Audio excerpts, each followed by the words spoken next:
Bom, irmãos, vamos abrir a palavra no livro de Êxodo, verso 19. Eu estou com uma versão um pouco diferente, ela é uma versão chamada King James, mas você pode acompanhar conosco a partir do verso 3. Ela diz assim: Então Moisés subiu ao monte para encontrar-se com Deus, e do monte Iavé o chamou, e lhe ordenou: Assim dirás à casa de Jacó, e declararás aos filhos de Israel: Vós mesmos viste o que eu fiz aos egípcios, e como carreguei sobre as asas de águia e vos trouxe até mim. Agora, se ouvires a minha voz e obedecerdes a minha aliança, sereis como meu tesouro pessoal dentre todas as nações. Ainda que toda a terra seja minha propriedade, vós sereis para mim um reino de sacerdotes e uma nação santa. Estas são as palavras que dirás ao meu filho Israel.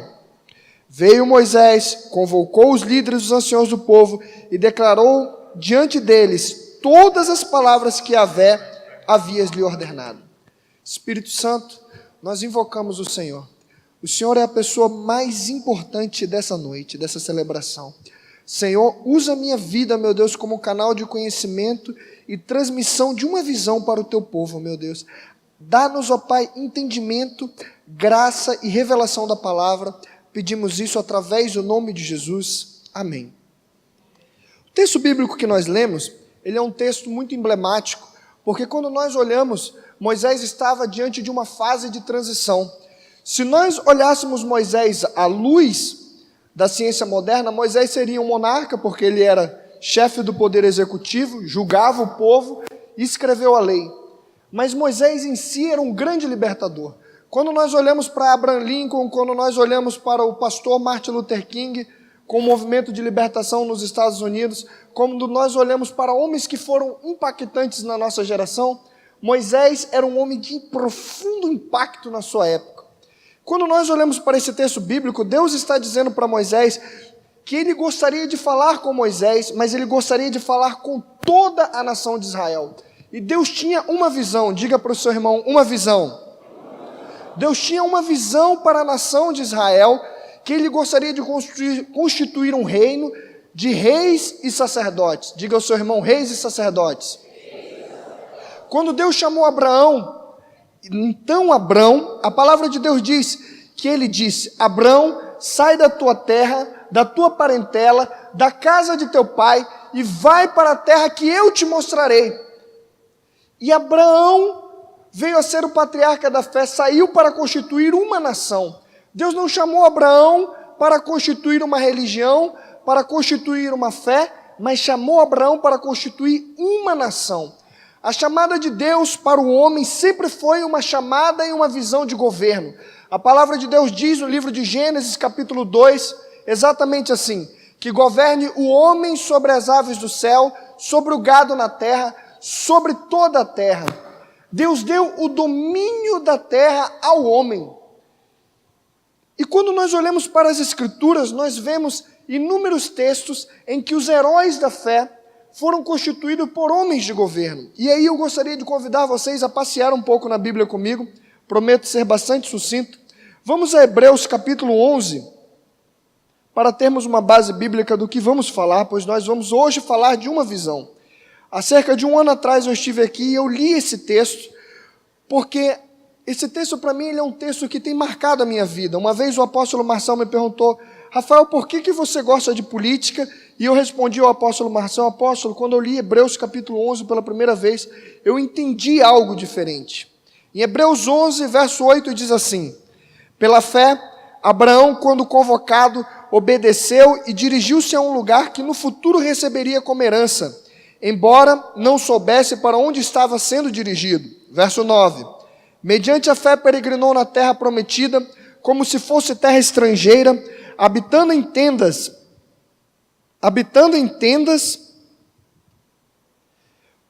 Mediante a fé peregrinou na terra, como se fosse em terra estrangeira, habitando em tendas, assim como Isaque e Jacó, herdeiro como eles da promessa.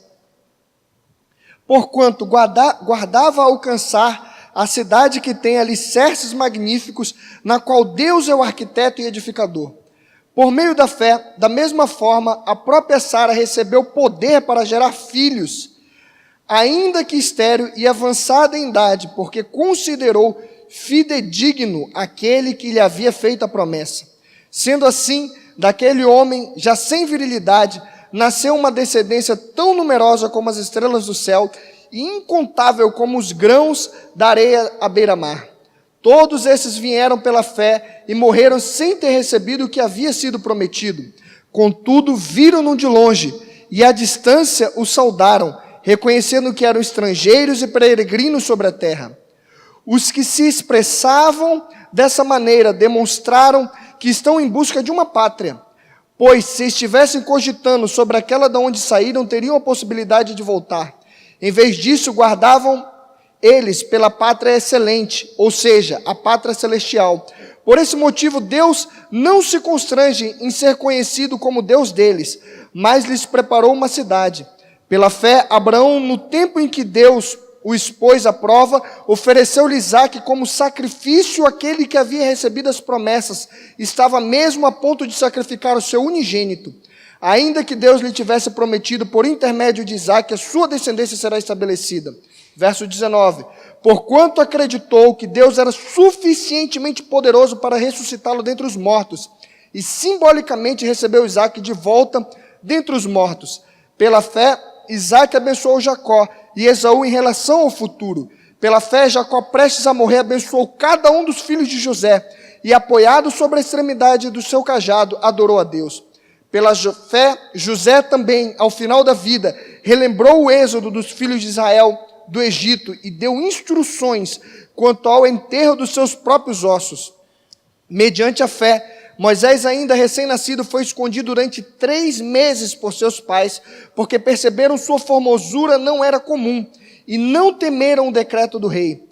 Pela fé, Moisés, já adulto, recusou ser aclamado como filho da filha de Faraó, preferindo ser maltratado com o povo de Deus a desfrutar os prazeres do pecado, capaz de proporcionar por curto período de tempo.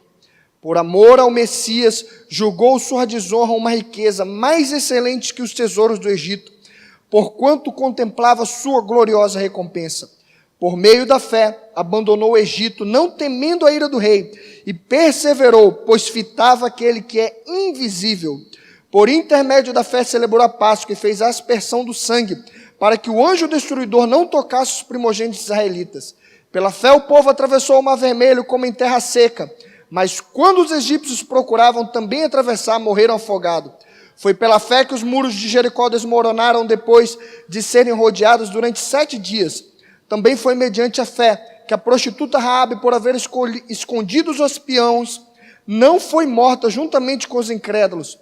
Quantos exemplos mais darei? Infelizmente não disponho de tempo para falar sobre a devoção de Gideão, de Baraque, Sansão, Jefité, Davi, Samuel e os profetas, aos quais pelo intermédio da fé conquistaram reinos, praticaram a justiça, receberam o cumprimento da fé, fecharam a boca dos leões, extinguiram a violência do fogo, foram libertos do fio da espada, da fraqueza tiraram forças, tornaram-se poderosos na batalha e puseram retiradas os exércitos estrangeiros.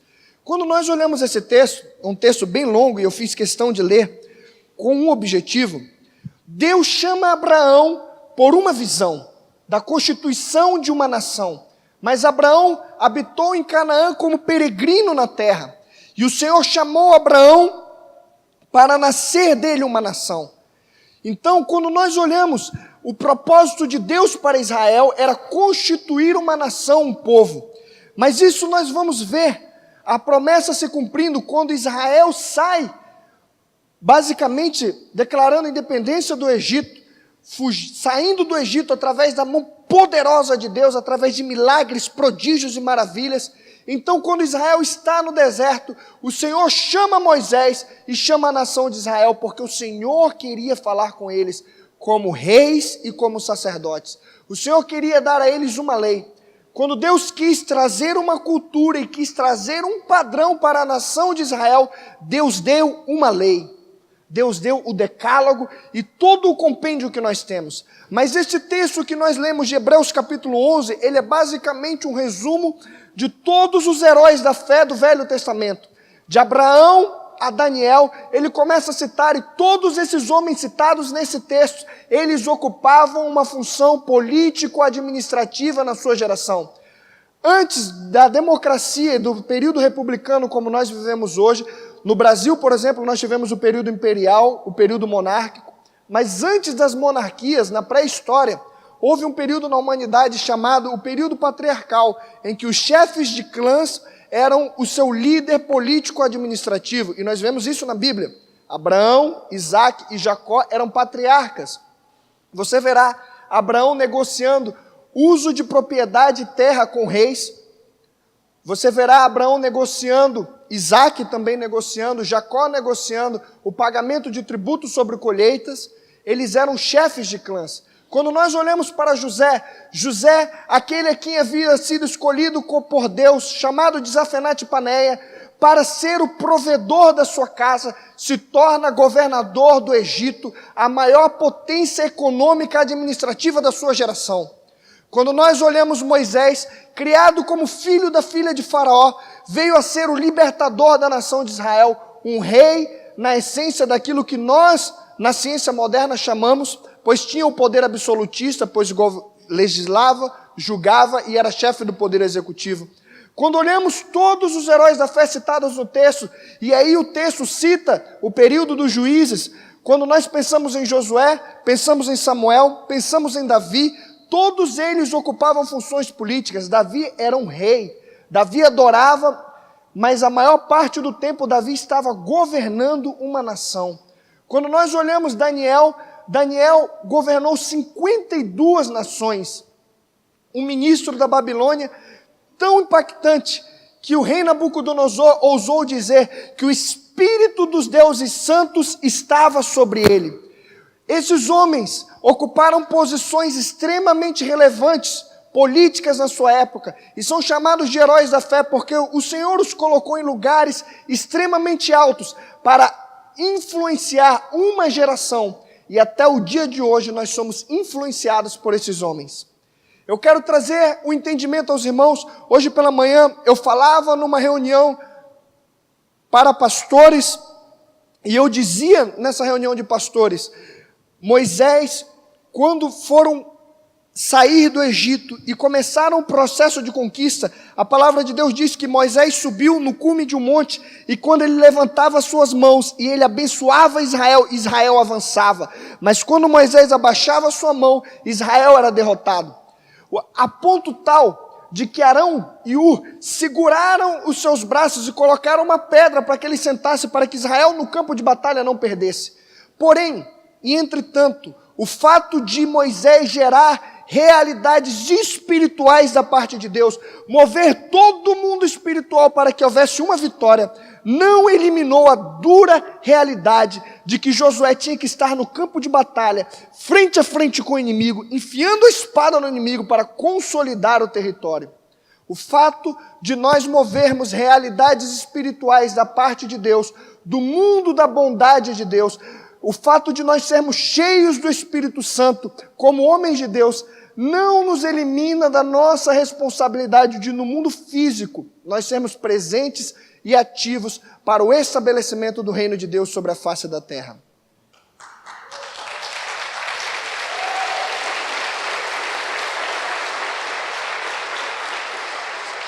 Se possível for, eu não sei se o pessoal da mídia consegue acessar o mesmo slide que eu deixei no computador hoje à tarde, um que tem a bandeira azul do Brasil. Se não for possível, amém. Eu gostaria de pedir aos irmãos que nós precisamos entrar nesse nível de entendimento. Nós estamos em uma guerra. O Brasil está passando, hoje nós estamos em um dia histórico.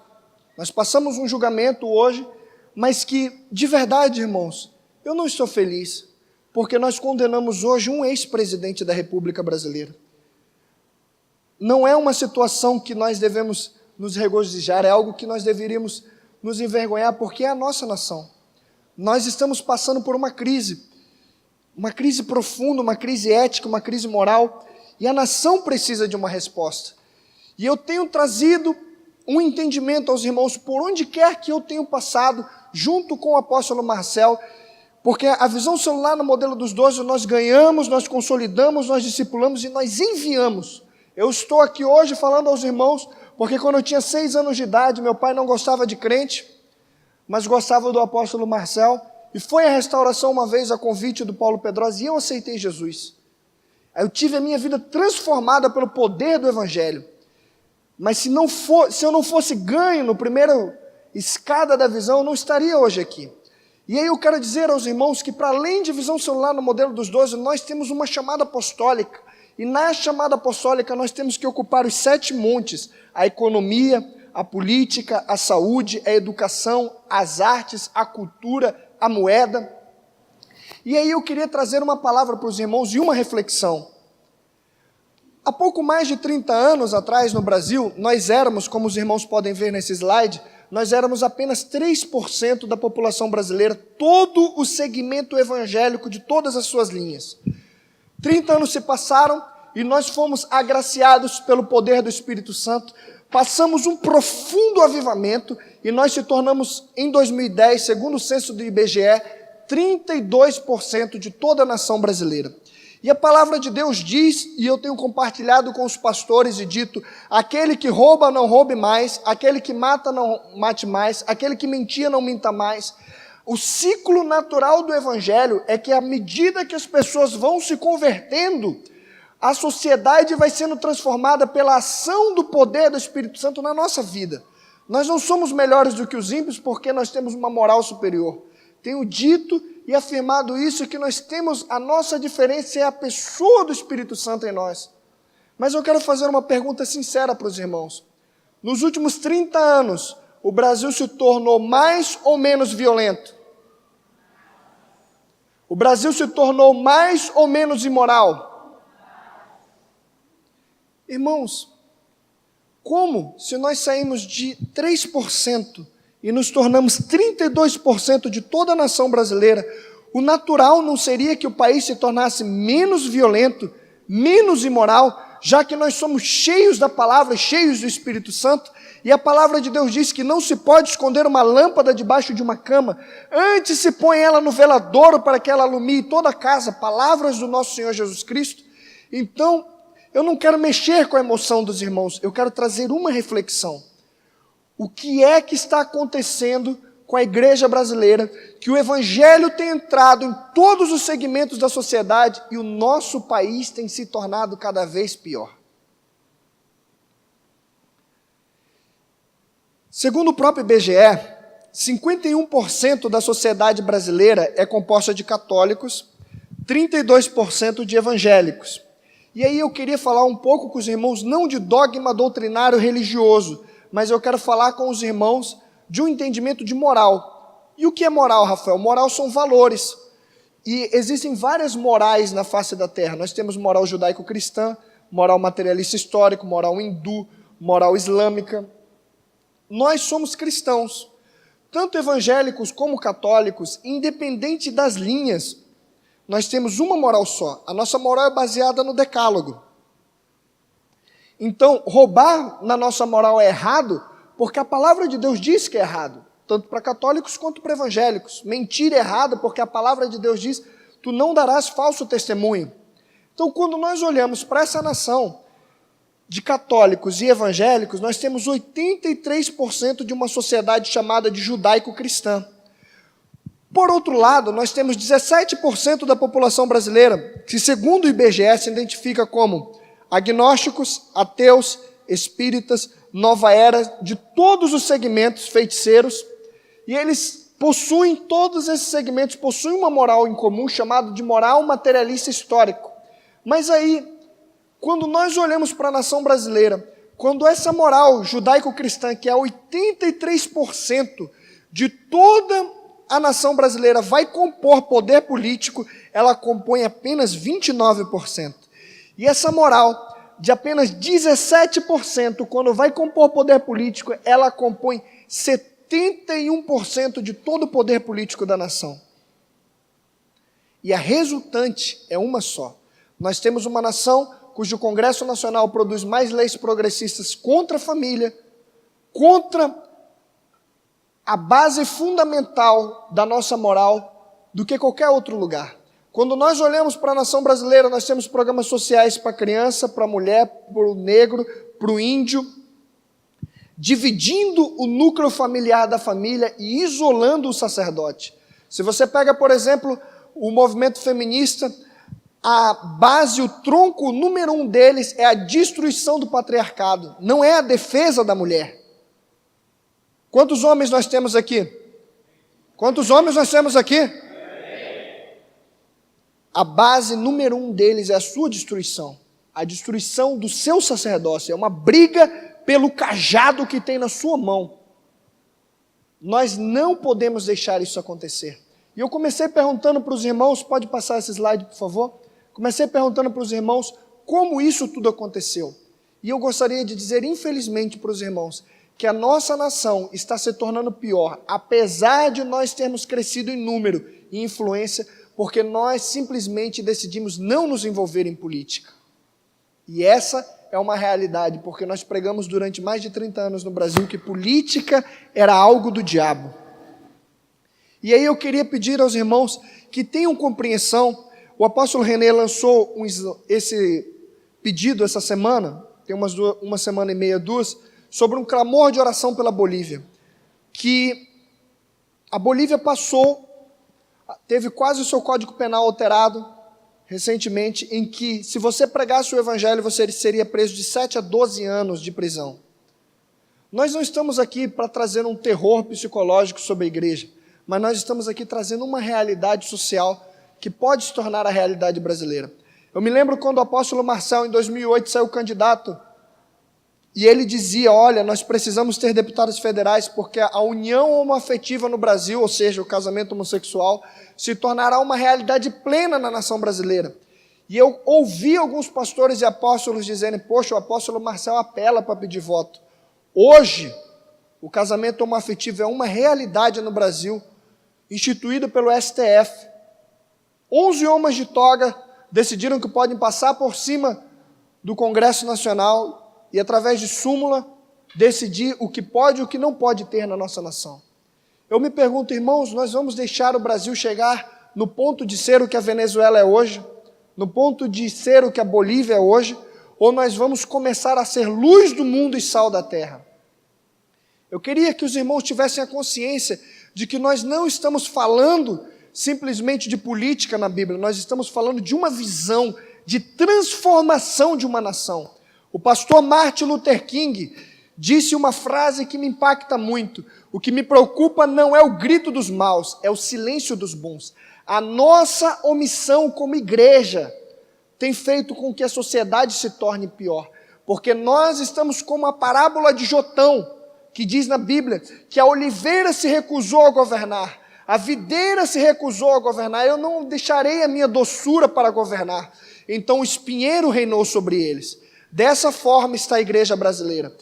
Nós temos se recusado a falar de política, a nos envolver com as realidades e os problemas que o Brasil tem, quando na verdade nós fomos chamados para sermos luz do mundo e sal da terra. O apóstolo Paulo escreveu em Romanos capítulo 12, não vos conformeis com este século, mas transformai-vos pelo poder da renovação do vosso pensamento, para que experimenteis qual é a boa, perfeita e agradável vontade de Deus. Se nós não transicionarmos a nossa mente para entendermos que nós precisamos levantar representantes na nação brasileira, nós vamos ver as famílias brasileiras serem destruídas por um projeto de governo que quer a destruição do Brasil. E aí, eu peço aos irmãos a compreensão de que nós estamos construindo um caminho, uma visão. Nós estamos aqui enviados pelo apóstolo René Terranova para construir um programa chamado PRD, Partido Reformista Democrático. Nós não estamos fundando um partido meramente por poder. O apóstolo Marcel é presidente do PMDB em Manaus. Se fosse por poder, nós estaríamos na geografia aparentemente hoje mais confortável. Estar no partido do presidente da República é ter recurso, é ter financiamento, é estar no lugar mais confortável. Mas nós temos uma visão de transformação para o Brasil. E nós não vamos conseguir implementar essa visão de transformação da nação brasileira se nós estivermos em velhas estruturas, em estruturas que têm princípios ideológicos que são opositores à palavra de Deus. Então nós decidimos ser luz e sal da terra. Estamos numa missão, correndo por todo o Brasil, como o profeta Jeremias, que corria pela nação de Israel e dizia: ouvi, ouvi, ouvi, Israel, arrependei-vos, porque é chegado o grande dia do Senhor. Nós estamos dizendo: ó Brasil, ouvi, ouvi, ouvi. Nós precisamos criar uma geografia favorável para estabelecermos os princípios de Deus nessa montanha política, dessa chamada apostólica que a igreja tem. A palavra de Deus diz que as portas do inferno não prevaleceriam contra a igreja. Não é as portas da igreja que vão se recolher e ficar esperando todo o ataque das trevas e nós vamos suportar. Não, é exatamente o contrário. Nós vamos atacar o inferno e as portas do inferno não irão prevalecer.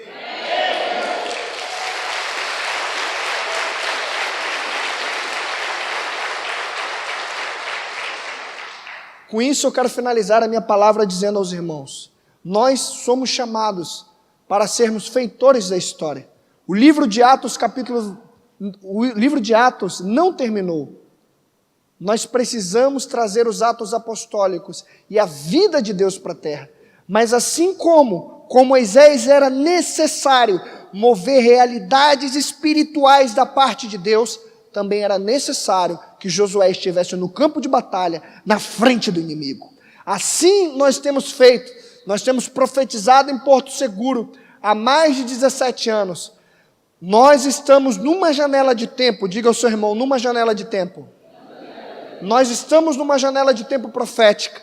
Há 500 anos, um padre católico chamado Martinho Lutero decidiu começar um projeto de reforma na igreja tão forte que ele foi expulso dela e começou um movimento chamado a Reforma Protestante, que ele publicou 95 teses, que elas impactaram o mundo.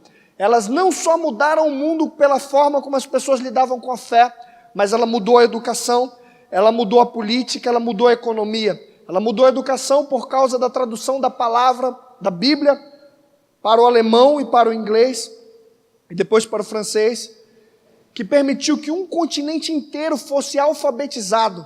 Ela mudou a política porque o Estado tinha uma religião oficial, e o Estado passou a não ter uma religião oficial, lançando assim os fundamentos do que nós conhecemos hoje como Estado laico. Frequentemente dizem que a igreja não pode se envolver com política porque o Estado é laico. Irmãos, nós lançamos os fundamentos desses princípios. Nós, quando fizemos a Reforma Protestante há 500 anos atrás, lançamos os fundamentos de uma sociedade que vive hoje em todo o Ocidente.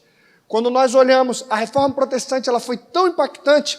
Calvino, por exemplo, escreveu livros econômicos e nós tivemos nações que foram voltadas para o mercado. Estados Unidos da América, Suíça, nasceram frutos de uma reforma protestante. O modelo econômico do mundo antes da reforma protestante era mercantilismo. Quando houve a reforma, houve uma cisão e começa a nascer um modelo chamado capitalismo, que é fruto dos princípios da reforma. Um modelo que tem problemas, que tem dificuldades, das quais todos nós conhecemos.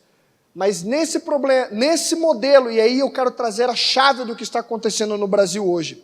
Nesse modelo econômico chamado capitalismo, as famílias são donas dos fatores de produção. O que é isso, Rafael? Tudo o que se pode produzir numa nação: capital, dinheiro, propriedade intelectual, recursos naturais, capacidade empresarial, propriedades de terra, tudo isso pertence à família. Quando você morre, aquilo que é seu passa para o seu filho e assim por diante. Mas num Estado socialista, tudo pertence ao Estado, os fatores de produção. E é por isso que quando nós vemos determinados segmentos de governo subirem ao poder, tudo o que eles fazem é fazer leis contra a igreja, porque nós somos a única coluna que pode pará-los, porque os nossos princípios e os nossos fundamentos não têm o Estado como a base da família, não tem o Estado como a base da sociedade, mas tem a família como a base celular de toda uma sociedade. Quero dizer aos irmãos que nós não adoramos o Estado, nós adoramos somente a Deus. No momento em que nós permitimos o Estado entrar na nossa casa, o Estado pagar as nossas contas, o Estado ser o nosso patriarca, nós estamos dando ao Estado a autorização para entrar diante dos nossos filhos e dizer que eles podem ser homossexuais, que a ideologia de gênero pode ser algo natural e todas as mazelas que nós estamos vivendo.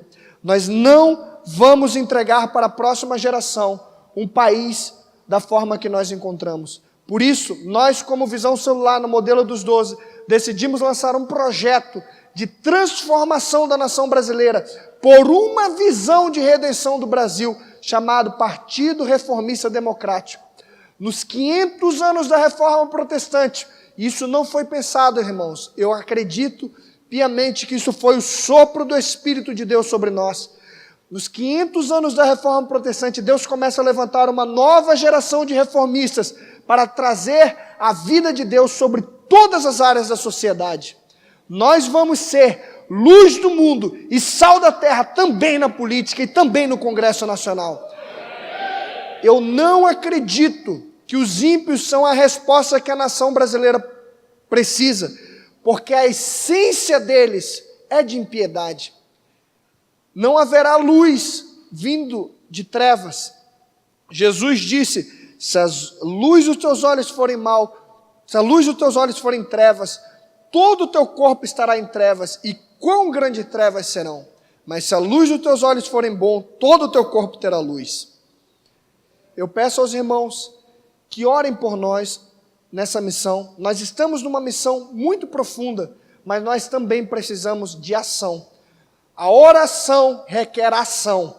Se você dividir a palavra oração, imagine a palavra oração na sua frente agora e corte ela no meio. Você vai ter orar e você vai ter ação. Oração. Não existe oração sem ação. Quando Deus pediu um sacrifício de Abraão, ele precisou agir na direção de sacrificar o seu filho. Quando Deus pediu para que Israel entrasse na terra prometida, Israel precisou circular Jericó 7 vezes, rodear a cidade 7 vezes. Sem ação não há a manifestação de milagres. Nós precisamos orar, trazer o mundo de Deus para a nossa realidade, mas nós precisamos agir na direção favorável do milagre. O que nós vivemos hoje e presenciamos hoje no julgamento que ocorreu e finalizou agora à tarde, nada mais é do que 18 anos de oração e profecia, e que ficou famosa frase do apóstolo René que dizia que as saias da nação seriam levantadas e a vergonha do Brasil seria exposta. Isso hoje, a palavra profética se cumpre. Mas mais do que revelar os problemas, agora nós vamos apontar um norte para a nação brasileira e um novo caminho. Apóstolo Marcel.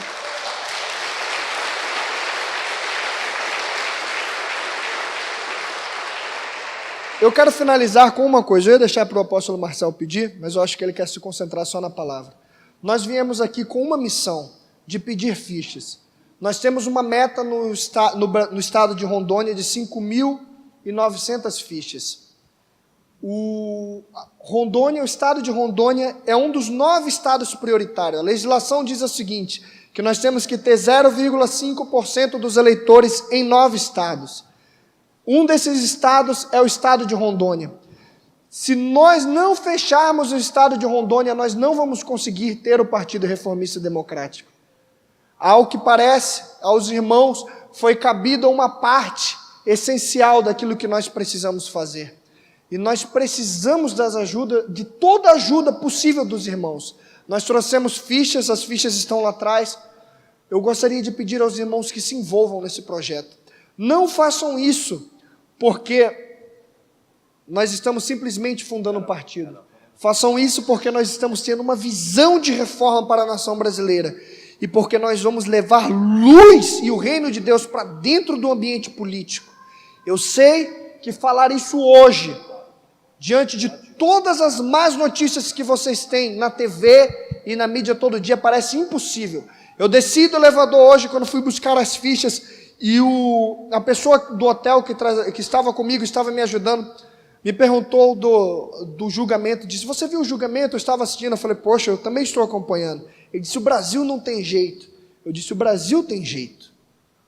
Nós estamos vendo algo que nunca foi visto no país. Nós temos o presidente do Congresso Nacional, o senhor Eduardo Cunha, preso. 5 ex-ministros do governo Lula presos. Os maiores empresários dessa nação presos. Agora está na hora de ditarmos um novo caminho.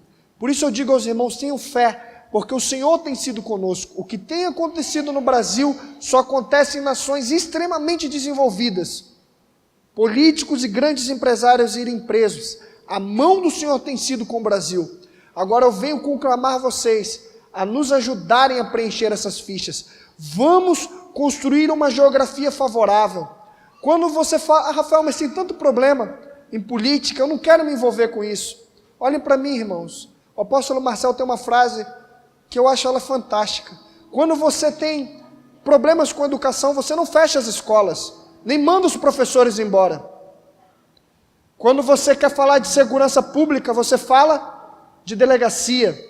Quando você quer falar de saúde, você fala de hospitais. Por isso, quando nós formos falar de política, nós precisamos falar de um partido. Quantos vão ser conosco nessa missão? Fiquem de pé para receber o apóstolo Marcel.